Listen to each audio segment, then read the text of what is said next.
La formation du nouveau Parlement au seuil de l'année 2016, le nouveau Parlement qui doit tenir sa première réunion samedi prochain à la demande du chef de l'État.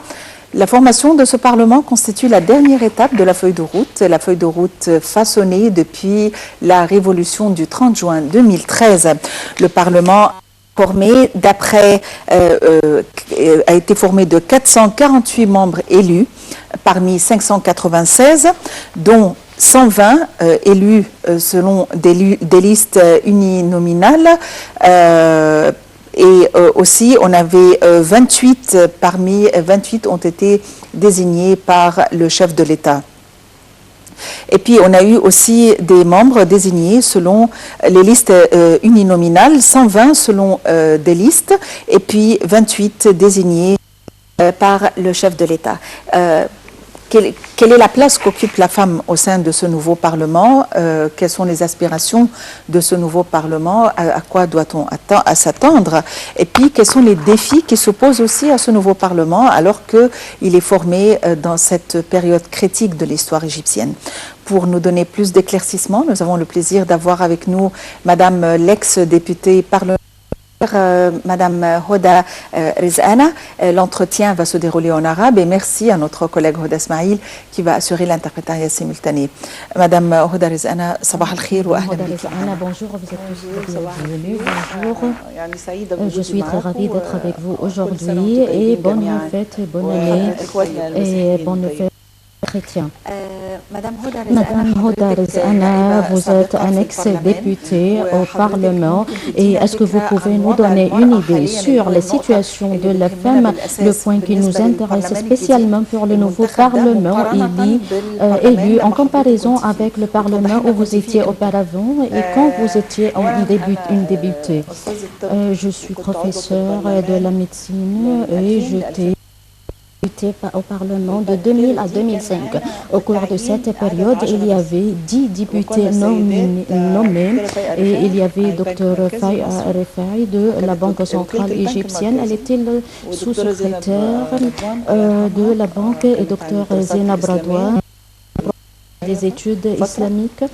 Et nous avons également Madame Georgette Elini qui était spécialisée dans le domaine juridique. Elle est une avocate et de même nous étions 3 députés et chaque député avait une spécialisation unique et les autres étaient des hommes.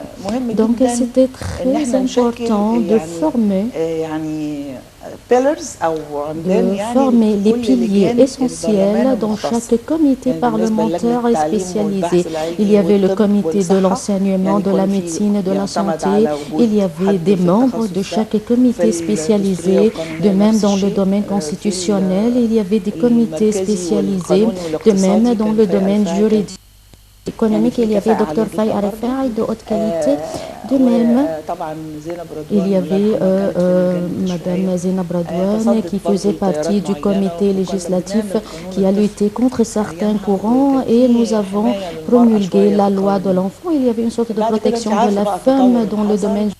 Et vous savez très bien l'évolution qui a eu lieu. Nous avons terminé notre mandat où nous avons promulgué des lois en faveur de l'Égypte et en réalité, nous avons une plainte concernant le des femmes débutées par l'élection. Il y avait Mme Narimane Daramal et des différents gouvernorats de l'Égypte. Les gouvernorats de la Haute-Égypte ont acquis la plus haute élection de la femme. On a célébré la nomination de plusieurs députés de la Haute-Égypte. Donc, la femme joue un rôle clé en Égypte et la femme est une partie intégrante de l'Égypte. De même, l'Égypte doit collaborer avec l'homme, parce que la femme est considérée comme le noyau de la famille. De même, elle est responsable de l'éducation des enfants au sein de la famille. De même, elle est responsable du de l'homme dans les différents domaines. De même, toutes les femmes sont de hautes compétences et je suis très ravie que le Parlement de cette année inclut un bon femme et je crois qu'il y a une potentialité où il y a des femmes et des députés dont la plupart sont des cadres médiatiques comme par exemple docteur professeur à l'université de l'Azhar. في عندنا 2 3 Il y موجودين a 2 ou 4 ou 3 femmes de haute compétence au sein du nouveau Parlement. De même, il y a d'autres femmes avocats, d'autres députés, femmes spécialisées dans les différents domaines, comme le domaine médical. Il y a des fonctionnaires publics qui font partie des députés parlementaires et qui enrichissent le Parlement. Donc, ce qui nous intéresse, c'est le traitement des questions urgentes. Pour cette raison, je voudrais vous demander une question très importante. Le nombre des députés femmes du Parlement pousse les femmes à discuter des questions féminines. Est-ce que le nombre des députés femmes prime ou quelles sont les questions féminines qui doivent être discutées par les députés femmes au sein du Parlement? Je partage votre avis parce que, comme je vois que la femme ne doit jamais seulement traiter les questions féminines. Mais nous représentons la femme au niveau diplomatique étrangère. Donc, auparavant, il y avait des femmes débutées qui ne parlaient ni le français ni l'anglais, mais maintenant, ces femmes maîtrisent beaucoup de langues à être en harmonie avec l'image de l'Égypte.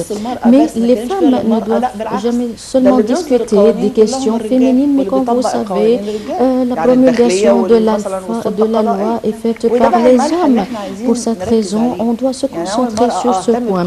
C'est vrai que les femmes s'intéressent aux questions féminines, de la famille, les questions de divorce, de la pension qui doit être octroyée à la femme, mais nous demandons, nous exigeons la justice.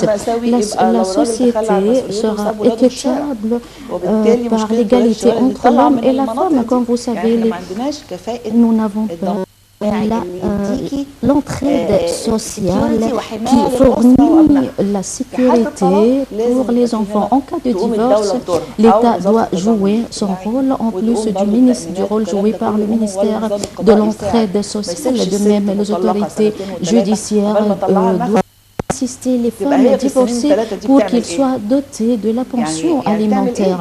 Alors, jusqu'à qu'elles obtiennent la pension alimentaire, qu'est-ce que les femmes vont faire au cours de ces années? Donc, les femmes sont plus sensitives que les hommes à l'égard des questions féminines. Mais concernant les on doit prendre l'avis de la femme qui est considérée comme une force motrice au sein de la société. Donc, au point de vue économique, intellectuel et émotionnel, la femme joue un rôle clé. Quand émotionnellement la famille. Donc, quelles sont les questions entre 2000 et 2005 qui ont été traitées par les députés parlementaires et qui n'ont pas su des solutions? Et quelles sont les questions qui doivent être traitées par le nouveau Parlement? Je voudrais vous dire un point, mais ne fâchez pas de moi. J'ai adopté un projet selon lequel on doit accroître la pension de l'entraide sociale à 30%. Mais le leadership a rejeté cette idée. Mais le comité a accepté cette idée, mais on a voté ce projet lors de la réunion définitive. Alors on m'a averti de ne pas avancer ce projet. Alors j'ai dit, on parle au nom de l'État, et si nous voulons pas adopter l'entraide sociale, cela signifie que l'État doit accorder un intérêt particulier à l'entraide sociale et la solidarité sociale de atteindre 30%. Depuis quelques années, les gens atteignent 2 livres égyptiens comme entraide sociale. Donc, l'inexistence ou le manque de l'injustice représente un danger pour la société égyptienne et cette situation a été exploitée par certaines personnes. On doit faire attention à cette question. On doit accorder un intérêt particulier à cette question, spécialement dans de telles régions défavorables. Comme vous savez, la loi inclut lacunes et inclut des points de faiblesse et de même on se désintéresse de la santé des vieux. Vous savez, on doit leur fournir la solidarité et l'entraide sociale pour ces vieux qui doivent jouir de l'assurance médicale. promulguer une loi au cours du nouveau Parlement, une nouvelle loi équitable qui doit inclure les différents secteurs, non pas seulement les secteurs gouvernementaux et les secteurs et les entreprises. Non, les entreprises fournissent l'assurance maladie pour leurs fonctionnaires. De même, on doit, comme vous savez, les secteurs institutionnels jouissent de l'assurance maladie, mais il y en a certaines personnes qui ne jouissent pas de l'assurance maladie et qui représentent une grande majorité de la population égyptienne, même dans les zones rurales, sauf de ce manque de l'entraide sociale. Pourquoi il y a une immigration des zones rurales vers les villes? Parce qu'ils ont besoin de la solidarité et l'entraide sociale. Pour cette raison, nous devons être engagés à l'égard de ces personnes et on doit appliquer une loi équitable à l'égard de ces catégories. On doit avoir une application stricte de la loi à l'égard de ces personnes défavorables. On a besoin d'une application juridique. Et de même, on doit exécuter le règlement exécutif et on doit prendre en considération également qu'on doit créer des autorités de contrôle sur l'application de la loi. Et au sein du ministère d'entraide sociale, on doit créer des départements pour le contrôle et la surveillance de l'application de la loi. Et c'est un point très important. Donc, ce sont les lois très sensibles qui touchent la société et qui s'intéressent aux catégories les plus défavorables, en plus de l'éducation et de l'enseignement des filles et des femmes. L'enseignement est un point clé au sein de la société égyptienne. Comme vous savez, on doit accorder un intérêt à ce point pour éviter l'exploitation des filles et des femmes dans certains domaines. Donc, on doit éclairer l'esprit des filles et des femmes et on doit clarifier la religion pour les filles et les femmes.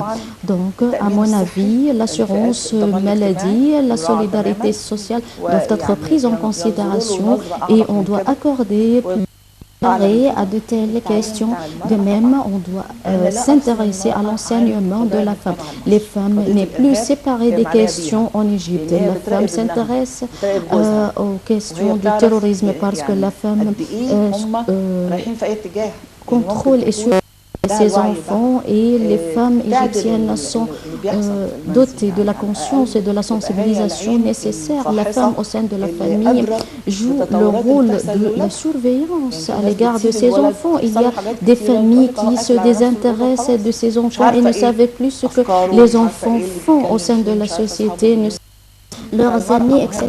Donc la femme joue un rôle clé au sein de la société. De même, les questions du sport et les lois sportives de la femme doivent être bien suivies parce que le sport pour la femme est considéré comme un pilier principal de la santé de la femme et de la santé de ses idées et de ses enfants parce que les sportifs et les athlètes sont dotés des idées donc sont dotés des bonnes décisions directes. De même, vue de santé, en exerçant le sport, les femmes sont loin de la dépression parce que si vous évitez la dépression, alors vous aurez des idées innovatrices et vous allez sortir de l'espace limité. Continuez, mais je crois que vous voulez poser une question. Je voudrais savoir, concernant votre point de vue, qu'est-ce qui caractérise le nouveau Parlement en comparaison avec les anciens parlements? Que ce soit des points négatifs ou positifs. Laissez-moi vous dire quelque chose. Je ne peux pas prétendre que j'ai eu la connaissance de tous des nouveaux députés parlementaires, que ce soit à travers l'élection ou à travers la nomination. Je connais deux noms, par exemple, Madame Rania Alouani et Madame Passante, Docteur Passante et l'écrivaine la Miss Geber. J'ai lu certaines œuvres de Madame la Miss Geber et j'ai lu concernant l'ancien régime. De même, elle a le courage suffisant pour devenir un combattant au sein du Parlement, mais on doit emprunter la bonne voie, c'est-à-dire on doit traiter les questions clés et principales de la société. On doit s'entraider et on doit éviter le démantèlement des idées. Deuxièmement, je vois que le bon nombre des femmes au sein du Parlement peut affecter positivement le Parlement, spécialement qu'il y a des régions qui ont des députées féminines et ces femmes ont pu créer de nouveaux secteurs. Il y a plusieurs régions représentées au sein du Parlement. Alors, je m'inquiète de l'intérêt accordé à des questions secondaires et je souhaite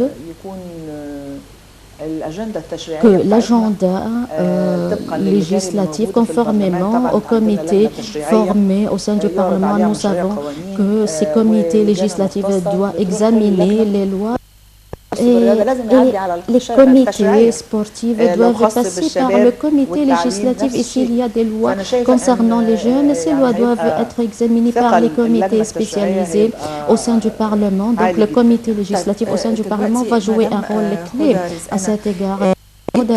Quels sont les défis principaux à relever par le nouveau Parlement, spécialement au cours de cette phase actuelle de l'histoire de l'Égypte et par rapport à la femme? Donc, quels sont les défis à relever par le Parlement, de même pour les défis à relever par les femmes en particulier? Le Parlement égyptien, en réalité, nous avons une longue histoire parlementaire depuis longtemps, depuis le régime royal, de même le Parlement ou l'Assemblée du peuple s'intéressait à toutes les questions d'une manière claire. On discutait de toutes les questions, les petites questions, les grandes questions. Donc je vois que les lois les plus urgentes sont représentées par les lois antiterroristes.